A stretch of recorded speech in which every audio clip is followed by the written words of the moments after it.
அஸ்ஸலாமு அலைக்கும் வரஹ்மத்துல்லாஹி வரகாத்துஹு. இப்போ நம்ம பார்க்கக்கூடிய முக்கியமான விஷயம் என்னென்னு பார்த்தீங்கன்னா, தொழுகையை பற்றி.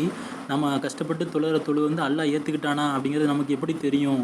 நம்ம எப்படி தெரிஞ்சுக்கிறது நம்ம தொழுகையை அல்லாஹ் ஏற்றுக்கிட்டான்னு அப்படின்னு நம்ம எப்படி உணர்றது அப்படின்னா, நாம் வந்து அல்லாஹ் எதெல்லாம் செய்யக்கூடாதுன்னு குரானில் நமக்கு வழிகாட்டியிருக்கானோ அதை செய்யாமல் இருப்போம்.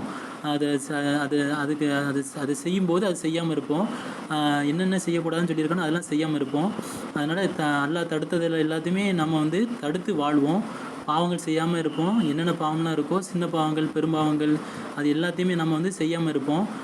அதனால் என்னென்ன சின்ன பாவங்கள் பெரிய பாவங்கள் இருக்கோ அதெல்லாம் குரானில் இருக்குது, ஹதீஸ்லையும் இருக்குது. அதை எடுத்து படிங்க, அதை படித்து பின்பற்றுங்க.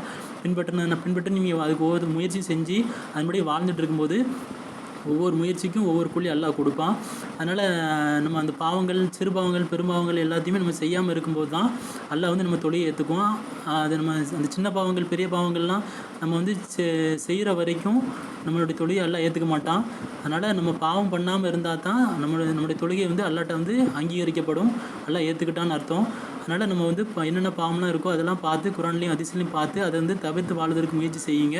உங்களுடைய தொழுகையை அதற்குண்டான முழுக்குள்ளையே மறுமையில் பெறுவதற்குண்டான தகுதியுடையவர்களாக குரான் ஹதீஸ் எடுத்து படித்து பின்பற்றி உங்களுடைய தொழுகையை நீங்கள் பாதுகாத்து கொள்ளுங்கள். அஸ்ஸலாமு அலைக்கும் வரஹ்மத்துல்லாஹி வரகாத்துஹு.